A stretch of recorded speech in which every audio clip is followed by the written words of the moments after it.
നിങ്ങൾ പറയുന്നൊന്നും എനിക്ക് കേൾക്കാൻ പറ്റില്ല. നിങ്ങൾക്ക് അനുവദിച്ചൊരു സമയം ഉണ്ടായിരുന്നു, അത് കഴിഞ്ഞു. ഇനി അവരുടെ പാടായി. ഇവര് തമ്മിൽ ഇപ്പോൾ ഒരു ധാരണയിൽ എത്തിയിട്ടുണ്ട്. ബാക്കി സാറ് വേണ്ട പോലെ ചെയ്തു കൊടുക്കും. ഞാൻ പറഞ്ഞില്ല, ഞാൻ കുട്ടികളെ മാക്സിമം പേടിപ്പിച്ചു വെച്ചിട്ടുണ്ട്. എൻ്റെ പണി കഴിഞ്ഞു. ഇനിയെല്ലാം നിങ്ങളുടെ കയ്യിലാണ്, നിങ്ങൾ നോക്കിക്കോ. ഓൻ്റെ താത്ത സെലീന. അല്ല, ഞാൻ തിന്നൽ കുടിക്കലില്ല. സംഗതി ഓൻ ജൻസനൊക്കെ തന്നെ. പക്ഷെ ഓനിക്ക് ഭ്രാന്താണ്. കുറേ കാലം ആൽബൈന് അതിൻ്റെ പിന്നെ ആലങ്ങനെ പോവുക. ആ കഴിഞ്ഞപ്പോൾ വണ്ടി ഭ്രാന്ത് ഇപ്പച്ചാണ്. അല്ലാണേര് മോളെ ഓൻ്റെ താത്ത ഇതുകൊണ്ട് പറയാം. ഓനിങ്ങനെ മാറിക്കൊണ്ടിരിക്കോ. തടി കഴിച്ചിലാക്കി കള. അല്ലച്ച് ബേജാറാണ്ടട്ടാ, ഇനി സമയമുണ്ട്. ഒന്നും ബേജാറാണ്. ഇർഫോ, മാമൻ പറഞ്ഞു ശരിക്കും ഒന്ന് ആലോചിച്ച് നോക്കിജി. ഇരിക്കി. എന്തെന്നാ പേര്? അനിത. അനിത. ഓനോട് ചില കാര്യങ്ങളൊക്കെ ഞാൻ പറഞ്ഞിട്ടുണ്ട്. അതൊക്കെ ഒന്ന് ചോദിച്ചു മനസ്സിലാക്കാ. ഉഷാറാവും മോനെ. സെലീന, ഇങ്ങോട്ട് വാ. ഞാൻ പറഞ്ഞ കാര്യം ഓനോട് പറയണ്ട കേട്ടോ, ഭ്രാന്തന.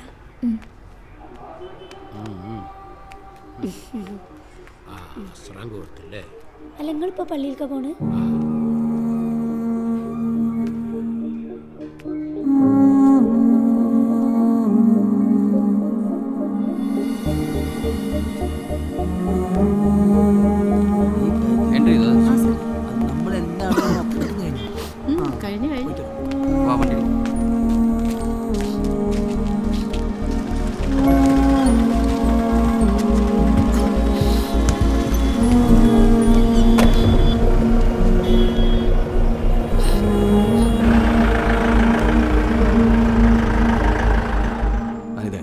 പ്രായത്തിൻ്റെ പക്വത നീ കാണിക്കണം. ആ ചെക്കന് നിന്നോട് പ്രേമൊന്നുമില്ല. അവരുടെ മതത്തിലെ ആളെ കൂട്ടണം. അതിന് നമ്മുടെ മതത്തിലെ താഴ്ന്ന ജാതിക്കാരാണ് ആവശ്യം. അതിനവർക്ക് വിദേശത്ത് നിന്ന് ഫണ്ടും വരുന്നുണ്ട്. ഗണേഷ് പറഞ്ഞത് നിനക്ക് മനസ്സിലായില്ലേ? നീ ഞങ്ങളുടെ കൂടെ വാ. നിന്റെ കാര്യത്തിൽ ഞങ്ങൾ തീരുമാനത്തിലെത്തിയിട്ടുണ്ട്. എന്ത് തീരുമാനം? നിന്റെ തരത്തിനും പ്രായത്തിനും പറ്റിയ ഒരാളെ ഞങ്ങൾ കണ്ടെത്തിയിട്ടുണ്ടെന്ന്. ഓ, അപ്പൊ എനിക്ക് വേണ്ടിയിട്ട് ഒരാളെ ഏട്ടൻ കണ്ടുവച്ചിക്കണല്ലേ? ഞാനും കുറെ ആൾക്കാരെ കണ്ടതാ. അവർക്കൊക്കെ ആവശ്യം മറ്റു ചെറുതാ. അങ്ങനെയല്ലാത്ത ഒരാൾ കണ്ടത് ഇർഫാനില്ല.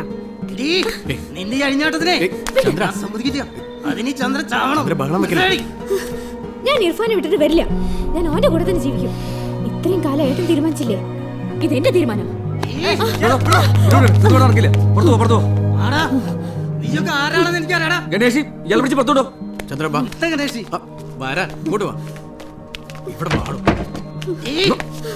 എനിക്കിങ്ങനെ പെങ്ങളില്ല, നിന്റെ ബന്ധുല്ല.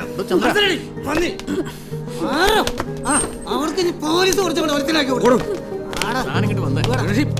കാര്യങ്ങളൊക്കെ ശരിയാക്കാൻ നടക്കുന്നതാ.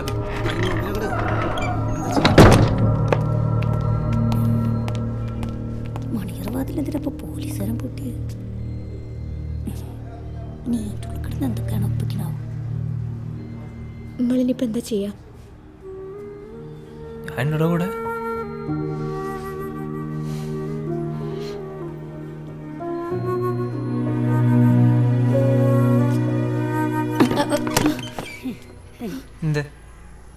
ഒന്നുമില്ല, ഞാൻ വെളോട് ഒരു കാര്യം പറയാൻ വേണ്ടി വന്നാ. എന്താ കാര്യം? ഇങ്ങോട്ടോക്കിക്ക, നിങ്ങൾ രണ്ടാളും കടുമ്പെടുത്തൊന്നും ഒഴിവാക്കണം. അന്നവൻ തന്നെ കിട്ടൂ. ബച്ചിനോട് പലരും കാര്യങ്ങൾ പറയുന്നുണ്ട്. മൂപ്പര് സമ്മതിക്കൂ? അനക്കോ വന്നോപ്പാൻ വൈകുന്നു. ചെന്നും മുണ്ടാണ്ട് നിക്കോ. ചെന്തിട്ടാ പറയണത്? എൻ്റെ കയ്യിൽ എന്തുണ്ട്? അനക്കുപ്പാനോട് കാക്കാനോട് എതിർക്കാനുള്ള ഉസിരുണ്ട. അവിടിച്ച് കാര്യങ്ങളൊക്കെ ഒന്ന് മനസ്സിലാക്കും. അല്ല പിന്നെ ഇങ്ങോട്ടത് ചിലപ്പോ ഒന്നും അത് മാറേണ്ടി വരും. കുഴപ്പമില്ലല്ലോ. ഉണ്ടാ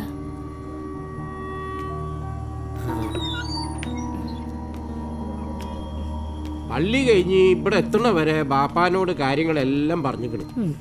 മൂപ്പർക്കെല്ലാം മനസ്സിലായിട്ടുമുണ്ട്. ഞമ്മളൊപ്പം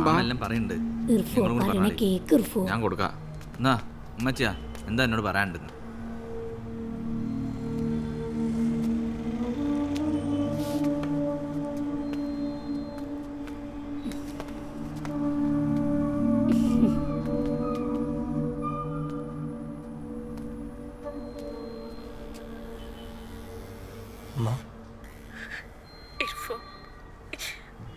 ഉമ്മച്ചിന്റെ കുട്ടി മാമ പറയണ പോലെ കേക്ക്. എനിക്കൊരു പേടിയും പേടിക്കണ്ട. പാപ്പ എല്ലാം സമ്മതിച്ചേക്കണ കേക്കണ്ട. കാര്യങ്ങളെല്ലാം സംസാരിച്ചിട്ട് താണ്ടിലെത്തിയിട്ടുണ്ട്. ഓളെ അനക്ക് കെട്ടിച്ചേരും. മറ്റോട്ടിട്ട് പോരെ.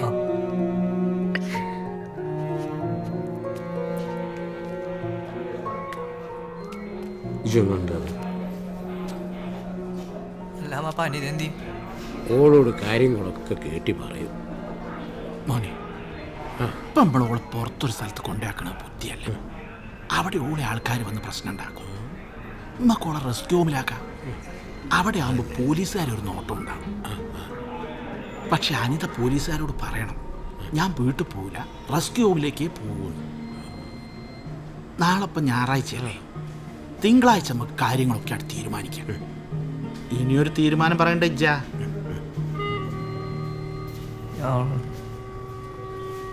നിങ്ങളൊരു കാര്യം ചെയ്യും, നിങ്ങൾ അനിതേനെ പറയല്ലേ പറയല്ലേ. അതൊക്കെ മാമന് വിശ്വാസമല്ല. വിശ്വാസം ഇല്ലാത്തതുകൊണ്ടല്ല മാമ. ഇനിയിപ്പോൾ പോലീസുകാർ ഒന്നുമില്ല. നീ അവളോട് കാര്യം പറയും. കേട്ടി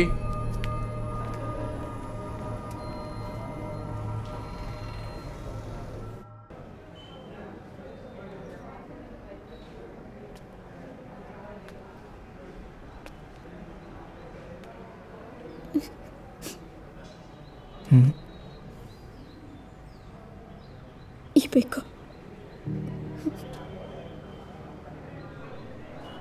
ഉമ്മച്ചി പറഞ്ഞിട്ടുണ്ട്.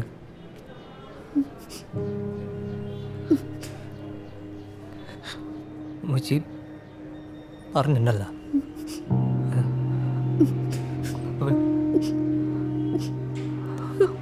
ശരിയോ? അല്ലേ നീ റെസ്ക്യൂമിൽ പോണല്ലേ നല്ലത് അല്ലേ? അതാകുമ്പോൾ സേഫ് ആയിരിക്കുമല്ലോ.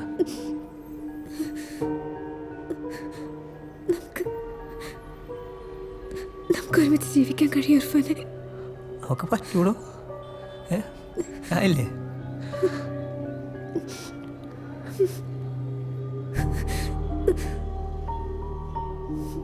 ഇങ്ങോട്ടോക്ക്. നീ ഇപ്പോൾ ഒരക്കെ എന്നെ തീർത്താലും ഞാൻ വരും.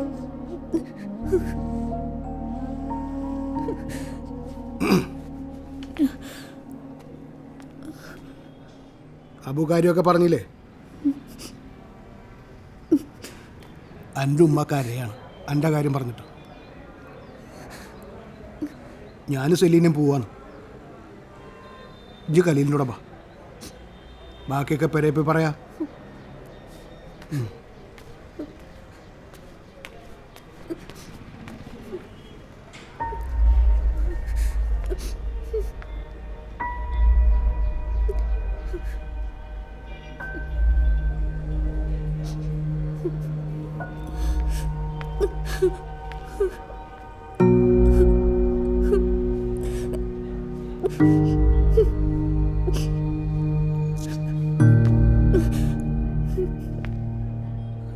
പോണ്ടല്ലേ? പോണ്ട, ഞാൻ വാപ്പാനോട് പറയാം.